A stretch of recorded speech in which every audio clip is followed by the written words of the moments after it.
voix active et la voix passive. Aujourd'hui, nous allons apprendre la technique de la voix passive au présent.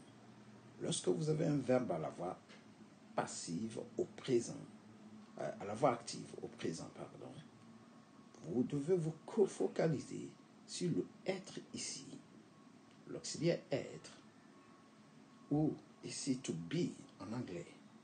Donc, le verbe de la voix active présent ici, il est au présent. Il doit être adapté au présent dans la voix passive. Vous voyez? Donc, le verbe ici, je parle anglais, ça donne l'anglais est parlé. Donc, présent. Le verbe parler est au présent. Donc, le verbe to be reste au présent. Ici, il reste au présent. To be, au présent. C'est exactement la même chose en anglais. Vous voyez ici, to be. Ici, le verbe speak est au présent. To be reste au présent. Is. Et vous rajoutez tout simplement le participe passé qui est ici, spoken. Ici, le participe passé qui est parlé. Donc, en anglais, ça va donner ceci. I speak English. English is spoken by me. Donc, le I devient mis en complément ici. You speak English. English is spoken by you. He speak English. Il parle anglais. English is spoken by him. Par lui. Elle parle anglais. She speak English. English is spoken by her. Nous parlons anglais ici. Nous parlons anglais.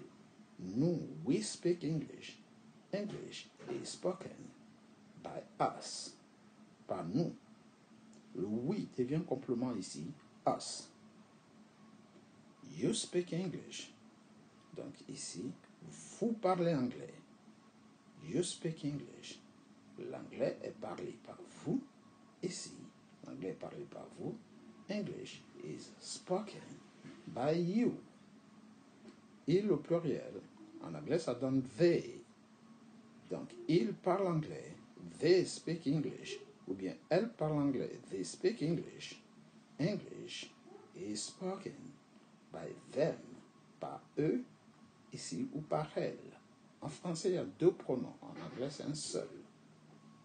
En un mot, ce que vous devez savoir, c'est que le to be ici, ce que vous devez savoir, le to be ici, ok, il s'adapte au temps qu'il y a ici.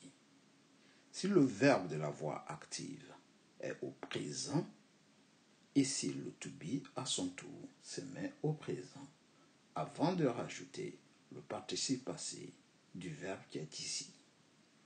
En anglais, on adapte la même chose. Lorsque nous avons speak au présent ici, lorsque nous avons le verbe au présent, il faut automatiquement mettre le to be, d'accord? Excusez-moi, le to be qui est ici, le to be qui est ici, il faut le mettre au présent avant de rajouter le participe passé. Donc, mettre un verbe à la voix active, c'est juste une question de concordance de temps en utilisant le to be. Tout dépend de to be, c'est-à-dire de l'auxiliaire être. Est-ce qu'il respecte le temps de la voix active? Si le to be respecte le temps de la voix active, vous avez une concordance de temps. Donc, je parle anglais ici. L'anglais est parlé. Donc, le participe passé se conjugue avec l'auxiliaire être au présent. All right. Ici, c'est la même chose. Is spoken. On est ici au présent. Le is reste au présent. C'est un peu répétitif, un peu rébarbatif, mais c'est fait exprès, de façon à ce que vous compreniez bien. La prochaine fois, nous allons voir le passif avec le prétérit, la voix passive avec le prétérit. Ça, c'était la première partie de la voix active et la voix passive.